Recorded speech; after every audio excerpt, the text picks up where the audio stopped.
Trading എന്ന് പറയുന്ന ചതിക്കുഴിയിൽ വീഴരുത്. Trading is the scam. Trading ഒരു സ്കാം എന്ന് പെട്ടെന്ന് പൈസ ഉണ്ടാക്കുക, ഒരുപാട് പൈസ ഉണ്ടാക്കാന്ന് ചിന്തിക്കുന്ന കുറെ യങ്സ്റ്റേഴ്സ് ഇപ്പൊ ഉണ്ട്. അപ്പൊ ബുദ്ധിയില്ലായ്മ ഇപ്പൊ നമുക്ക് ഒരിക്കലും തിരുത്താൻ വേണ്ടി പറ്റത്തില്ല. കിട്ടിയാ കിട്ടി, അതിപ്പോ ഒരു ലോട്ടറി ഒക്കെ എടുക്കുന്ന പറയാം.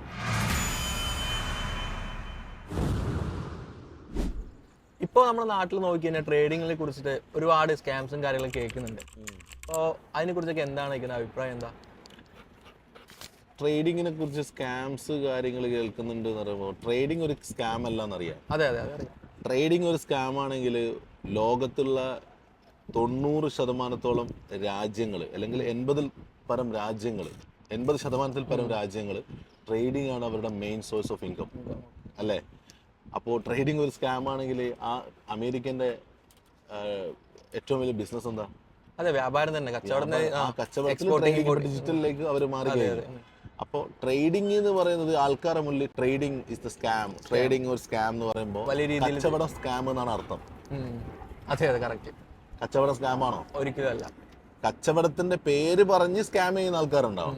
അപ്പൊ അവര് ചെയ്യുന്ന തോന്നിവാസത്തിന് ട്രേഡിങ് ആ ഒരു ഇൻഡസ്ട്രിയെ തന്നെ വലിയ രീതിയിൽ ബാധിക്കേണ്ട ആവശ്യമില്ല എന്നുള്ളതാണ് എന്റെ അഭിപ്രായം. പക്ഷെ തെറ്റായ പ്രചരണങ്ങൾ പരക്കുമ്പോൾ ഈ പുതുതായി ഈ സംഭവം കേൾക്കുന്ന ട്രേഡ് എന്ന് കേൾക്കുമ്പോൾ ആൾക്കാർ ഈ ഡിജിറ്റൽ ട്രേഡിലേക്ക് വേഗം ചിന്ത പോകും. ഇതിങ്ങനെ മൊബൈലിലോട്ട് ഇങ്ങനെ കളിച്ച് ഇങ്ങനെ എന്തോ പൈസ കിട്ടുന്ന ഒരു സംഭവമാണ്. അപ്പോൾ അതിലൂടെ പെട്ടെന്ന് പൈസ നഷ്ടപ്പെടും. അതിൽ തന്നെ പൈസ ഉണ്ടാക്കാൻ പറ്റും, നഷ്ടപ്പെടുന്നുണ്ട്. അതിന്റെ പേര് പറഞ്ഞ ഇപ്പൊ നാട്ടില് ഏതൊക്കെയോ ചാനലുകൾ പറയുന്നത് ട്രേഡിംഗ് എന്ന് പറയുന്ന ചതിക്കുഴിയിൽ വീഴരുത്. ഒരുപാട് ന്യൂസ് ചാനൽ റിപ്പോർട്ട് ചെയ്യുന്നുണ്ട്. അപ്പൊ ഈ പറയുന്ന ആൾക്കാർ ഞങ്ങൾക്ക് സഹതാപമാണ്. കാരണം ഈ ട്രേഡിംഗ് എന്ന് പറയുമ്പോൾ എന്താണെന്ന് അറിയാതെയാണ് ഈ ട്രേഡിംഗ് എന്ന് പറയുന്ന സ്കാമിലേക്ക്. അങ്ങനെയാണെങ്കിൽ ചാനൽ ഇൻവെസ്റ്റ്മെന്റുകൾ വാങ്ങാൻ പാടില്ല അല്ലെ? ലോകത്തിൽ ഒരു ബിസിനസ് നടക്കൂല ട്രേഡിംഗ് സ്കാം എന്നാണ് പറയുന്നതെങ്കിൽ. അപ്പൊ ബുദ്ധിയില്ലായ്മ ഇപ്പൊ നമുക്ക് ഒരിക്കലും തിരുത്താൻ വേണ്ടി പറ്റത്തില്ല. നമ്മളൊക്കെ ജീവിക്കുന്ന ട്രേഡിങ്ങിലൂടെയാണ്. നമ്മൾ മെയിൻ സോഴ്സ് ഓഫ് ഇൻകം ട്രേഡാണ്. അപ്പൊ ട്രേഡിനെ ഏതൊരു ബിസിനസ്സിനെയും നമ്മൾ ക്ഷയിച്ചു. ഏതൊരു ബിസിനസ്സിനെയും നമ്മൾ നല്ലതുകൊണ്ട് മോശമുണ്ട്. നമ്മൾ നല്ലത് തിരഞ്ഞെടുക്കുക, നല്ല രീതിയിൽ ട്രേഡ് ചെയ്യുക, നല്ല രീതിയിൽ സമ്പാദിക്കുക. അതിനപ്പുറത്തേക്ക് അതിന്റെ ബാഡ് വേർഷനിലേക്ക് പെട്ടെന്ന് പൈസ ഉണ്ടാക്കുക, ഒരുപാട് പൈസ ഉണ്ടാക്കുക എന്ന് ചിന്തിക്കുന്ന കുറെ യങ്സ്റ്റേഴ്സ് ഇപ്പൊ ഉണ്ട്. യങ്സ്റ്റേഴ്സിലാണ് കൂടുതൽ അത് ഇൻജെക്ട് ചെയ്യപ്പെടുന്നത്. അങ്ങനെ ഒരിക്കലും ഒരു സുപ്രഭാതത്തിൽ ട്രേഡിംഗ് പോലും അങ്ങനെ ഓഫർ ചെയ്യുന്നില്ല. അങ്ങനെ ചെയ്യുന്നുണ്ട്, അങ്ങനെ ചെയ്യാം. അതിപ്പോ ഒരു ലോട്ടറി ഒക്കെ എടുക്കുന്ന പോലെയാ. അങ്ങനെ ചെയ്യാം. കിട്ടിയാ കിട്ടി. ബാക്കി 100 പേര് ലോട്ടറി എടുത്താൽ ഒരാൾക്ക് അത് കിട്ടുന്നു, ബാക്കി 99 പേർക്ക് അത് കിട്ടാതിരിക്കുന്നു. അപ്പൊ 99 ആൾക്കാർ പറയണ അത് ചീറ്റിംഗ് ആണെന്ന് പറയുന്നത് പോലെയാണ് ഇത്. അപ്പൊ ഫസ്റ്റ് ഓഫ് ഓൾ ലോട്ടറി എടുക്കാതിരിക്കുക. നമ്മൾ അധ്വാനിക്കുക. അത് മെന്റലി അധ്വാനിക്കുന്നവർ മെന്റലി അധ്വാനിക്കുക, ഫിസിക്കലി അധ്വാനിക്കുന്നവർ ഫിസിക്കലി അധ്വാനിക്കുക. എനിക്ക് ഫിസിക്കലി ഞാൻ അധ്വാനിച്ചിട്ടുണ്ട്. മെന്റലി ഇപ്പൊ എന്റെ ബിസിനസ് ഇപ്പൊ ഞാൻ കൂടുതൽ ഫോക്കസ് ചെയ്യുന്നത് സ്മാർട്ട് വേ ആണ്. അപ്പൊ ഞാൻ ചൂസ് ചെയ്യുന്ന എനിക്ക് ചൂസ് ചെയ്യാൻ 2 സാധനങ്ങളുണ്ട്. ഇത് ഫിസിക്കലി ചെയ്യുന്നോ ഡിജിറ്റലി ചെയ്യുന്നോ? ഞാൻ ഡിജിറ്റൽ ചെയ്യാൻ വേണ്ടി തീരുമാനിച്ചു. അതിനതായ ഒരുപാട് കാരണങ്ങളുണ്ട്. ആ ഡിജിറ്റലിൽ ഞാൻ എന്താക്കി, എന്നെ ലാഭം ഉണ്ടാക്കാൻ പഠിപ്പിച്ച ബിസിനസ് പുതിയ തലമുറയെ പഠിപ്പിക്കണം എന്ന് എനിക്ക് തോന്നി. അതാണ് മെറ്റോ അക്കാഡമി ഞാനിപ്പോ ചെയ്തിരിക്കുന്നത്. അപ്പൊ ഈ ബ്രോക്കർ നമ്മൾ ട്രേഡ് ചെയ്യുന്ന സമയത്ത് പഠിച്ചു കഴിഞ്ഞാൽ നമുക്ക് ബ്രോക്കറിന്റെ അണ്ടറിലാണല്ലോ നമ്മളിപ്പോ ട്രേഡിംഗ് കാര്യങ്ങൾ സ്റ്റാർട്ട് ചെയ്യുക. ബ്രോക്കർക്കും ഒരുപാട് സ്കാംസ് കാര്യങ്ങൾ ഇപ്പോ ന്യൂസ് ലേറ്റസ്റ്റ് ആയിട്ട് ദുബായിൽ തന്നെ റിപ്പോർട്ട് ചെയ്തിട്ടുണ്ടായിരുന്നു. എത്രയോ ബില്യൺസിന്റെ സ്കാംസ് ഒരു ബ്രോക്കേഴ്സ് നടത്തിയെന്നുണ്ട്. അല്ല, ഇതിലെല്ലാം ഞാൻ പറഞ്ഞു ഷൈജു, അതിൽ ഫസ്റ്റ് തന്നെ ഉത്തരമുണ്ട്. അതായത് നമുക്ക് ഒരാളെ പറ്റിക്കണം എന്നുണ്ടെങ്കിൽ അത് ട്രേഡിംഗ് വേണമെന്നില്ല, എങ്ങനെ വേണമെങ്കിൽ പറ്റിക്കാം. അപ്പോൾ ഇതിപ്പോ നമ്മൾ കേൾക്കുന്ന ഇന്നത്തെ ഒരു പുതിയ ജനറേഷൻസ് കൂടുതൽ ട്രേഡിങ്ങിലേക്ക് വരുന്നു. ഇന്ന് കൂടുതൽ ആൾക്കാർ ട്രേഡിങ്ങിനെ പറ്റി സംസാരിക്കുന്നു എന്നുള്ളതിന്റെ പേരിലാണ് ട്രേഡിംഗ് ഒരു വിഷയം ട്രെൻഡിങ് ആയിക്കൊണ്ടിരിക്കുന്നത്. അല്ലാതെ ഈ വിഷയം ശരിക്കും ചർച്ചക്ക് പോലും വെക്കേണ്ട കാര്യമില്ല. ബ്രോക്കേഴ്സ് സ്കാം ചെയ്യുന്നു, മറ്റവർ സ്കാം ചെയ്യുന്നു, എല്ലാവരും ചെയ്യും. കള്ളന്മാര് കണ്ടുകൊണ്ടിരിക്കും. അത് പല പല ട്രെൻഡിങ് ഉള്ള മാർക്കറ്റിൽ ട്രെൻഡിങ് ആയതുകൊണ്ട് ഇതിപ്പോ ന്യൂസ് ഹൈപ്പായി കയറുന്നു മാത്രം. അത് ഈ ചോദ്യങ്ങൾക്കെല്ലാം ഒറ്റ ഉത്തരേ ഉള്ളൂ. Never mind, you decide. നമുക്കൊരു ലക്ഷ്യം, ആ ലക്ഷ്യത്തിലേക്ക് പോവാ, ആ ലക്ഷ്യത്തിലേക്ക് മാത്രം ഫോക്കസ് ചെയ്യുക. നമ്മൾ അതിലൂടെ പൈസ ഉണ്ടാക്കാൻ പറ്റുന്നില്ല, നമുക്ക് ലോസ് വരുന്നത്, നമ്മൾ നഷ്ടത്തിലേക്ക് പോകും. ചെയ്യണ്ട. അപ്പൊ നമ്മൾ കൃത്യമായി പഠിക്കാൻ അപ്പൊ എന്താ ചെയ്യേണ്ടത്? ട്രേഡിംഗ് ഈ ഒരു ചതിക്കുഴിയിലൊന്നും പെടാതെ കൃത്യമായി നല്ല രീതിക്ക് പോകാൻ വേണ്ടിയിട്ട് നിങ്ങളോട് ആരെങ്കിലും പഠിക്കാൻ വേണ്ടി, ഇപ്പം ട്രേഡിംഗ് പഠിക്കാൻ വേണ്ടി നിങ്ങൾ പഠിച്ചു കഴിഞ്ഞാൽ നിങ്ങൾക്ക് ഇത്ര ഉണ്ടാക്കാം, ഇത്ര കോടികൾ ഉണ്ടാക്കാം, നിങ്ങൾക്ക് ഇത്ര മില്യൺസ് ഇങ്ങനെ നമുക്ക് ഇത്ര മിനിറ്റ് കൊണ്ട് ഇത്ര സെക്കൻഡ് കൊണ്ട് ഉണ്ടാക്കാന്ന് പറഞ്ഞാൽ ആരെങ്കിലും നിങ്ങളെ കൊതിപ്പിക്കുന്നതായിട്ട് തോന്നിയാൽ ഒരുപാട് പേര് കോളുകളും കാര്യങ്ങളൊക്കെ വരുമല്ലോ. അങ്ങനത്തെ കുറെ കോൾഡ് കോളിങ് ഒരുപാട് കോള് വരും. അല്ല, അതില് അതൊക്കെ ചിലപ്പോൾ ജെനുവിൻ പാർട്ടികൾ ഉണ്ടാവാം, അതെ പക്ഷെ അതിൽ തന്നെ നിങ്ങളെ വല്ലാതെ കൊതിപ്പിക്കുന്നുണ്ട്. നിങ്ങൾക്ക് മില്യൺസ് ആക്കി തരാം, ഒരു ദിവസം കൊണ്ട് അക്കൗണ്ട് ഡബിൾ ആയാം. 1000 രൂപ ഇന്ന് എന്നാൽ ഞങ്ങൾക്ക് വൈകുന്നേരം ആകുമ്പോഴത്തേക്ക് 5000 രൂപ, 3000 തരാം, 10,000 തരാം. ഈ ഒരു സിസ്റ്റം പറഞ്ഞു കഴിഞ്ഞാൽ നിങ്ങൾ ദയവേത് നിങ്ങൾ സ്കാമിങ് ചെയ്യാനുള്ളവൻ വാമോനെ എന്ന് പറഞ്ഞ് മാടി വിളിക്കുമ്പോൾ ഇതാ ഞാൻ വന്നു ചേട്ടാന്ന് പറയുന്ന അവസ്ഥയാണ് ഇത്. ഒരിക്കലും എന്താക്കാൻ പാടില്ല, ആ മോഡിലേക്ക് പോകാൻ പാടില്ല. വലിയ വലിയ വാഗ്ദാനങ്ങൾ നടന്നാൽ ഒരിക്കലും അത് തെറ്റായിരിക്കും.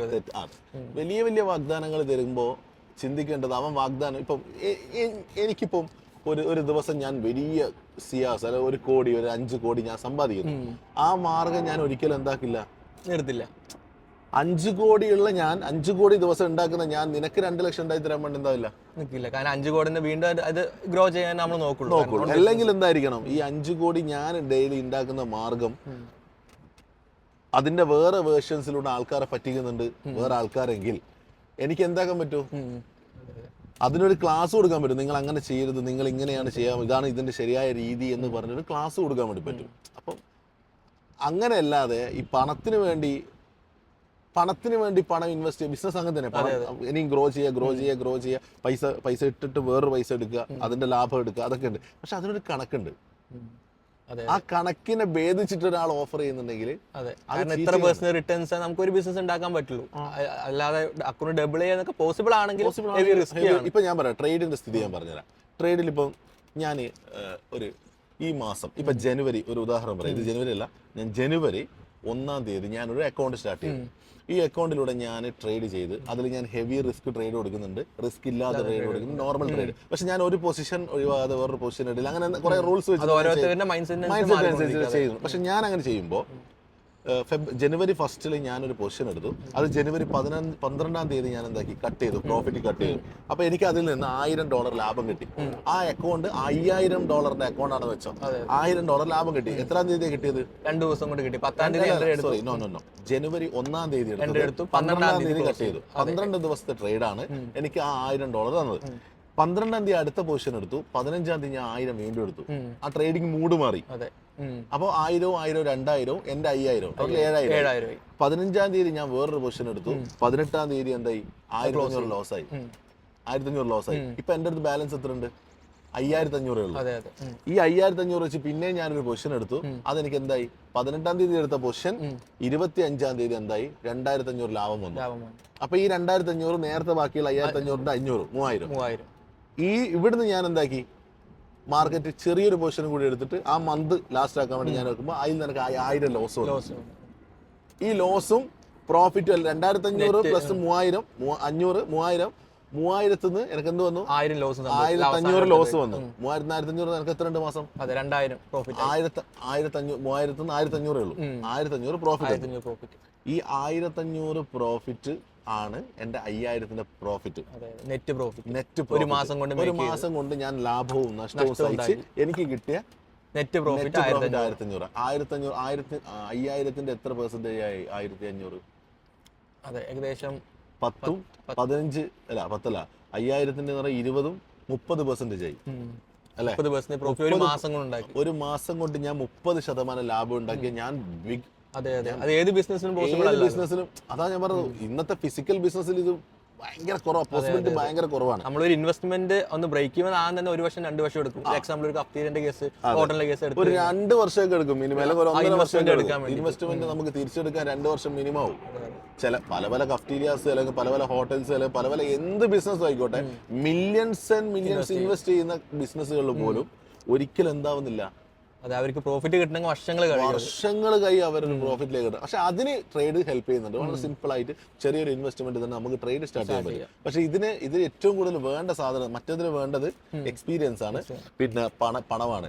ഇതിൽ പണം കുറച്ച് കുറഞ്ഞാലും ഇതിൽ വേണ്ടത് എന്താണ്? അറിവാണ്. ഇതിന്റെ നോളജ് ഇല്ലാതെ, ട്രേഡിന്റെ നോളജ് ഇല്ലാതെ, യഥാർത്ഥമായ നോളജ്, അതുകൊണ്ടാണ് നമ്മൾ മെറ്റോ അക്കാഡമി എന്ന് പറയുന്ന അക്കാഡമി സ്റ്റാർട്ട് ചെയ്ത് ഇതിന്റെ നോളജ് വെക്കുന്നത്. അതെ, മാർക്കറ്റ് നോക്കി ഒരുപാട് എഡ്യൂക്കേഷൻ ഇൻസ്റ്റിറ്റ്യൂട്ടും കാര്യങ്ങളൊക്കെ ഉണ്ട്. പക്ഷെ അവർ റൈറ്റ് എഡ്യൂക്കേഷനോ കൊടുക്കുന്നത് നമുക്ക് അറിയുന്നില്ല.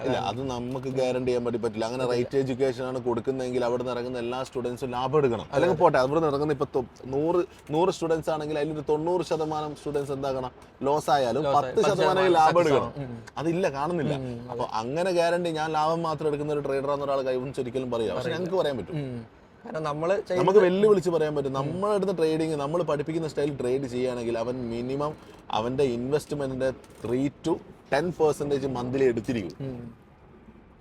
ഇത് ഗ്യാരണ്ടി ചെയ്യാൻ പറ്റും. ഇതാണ് നമ്മുടെ വിജയം. 3 to 10 അതൊരു മാന്യമായ റിട്ടേൺസ് 10% എന്ന് പറയുമ്പോൾ ഇന്ന് ഇന്റർനാഷണൽ കമ്പനീസ് വരെ 0.09 ഒക്കെ കൊടുക്കുന്നത്. അതായത് 1,00,000 ദിർഹത്തിന് 900 ദിർഹമാണ് ലാഭം കൊടുക്കുന്നത് ഒരു മാസത്തെ ലാഭം കൊടുക്കുക. അപ്പൊ ഈ 900 ദിർഹത്തിന് പകരം നമ്മളിവിടെ ഓഫർ ചെയ്യുന്നത് 5 to 10%. അല്ല, 1% കൂട്ടിക്കോ. 1% മുതൽ 10% വരെയാണ്. അതായത് അവന്റെ ഇൻവെസ്റ്റ്മെന്റ് 1,00,000 ആണെങ്കിൽ 1000 ദിർഹം മുതൽ 10,000 ദിർഹം വരെയാണ് നമ്മൾ ഓഫർ ചെയ്യുന്നത്.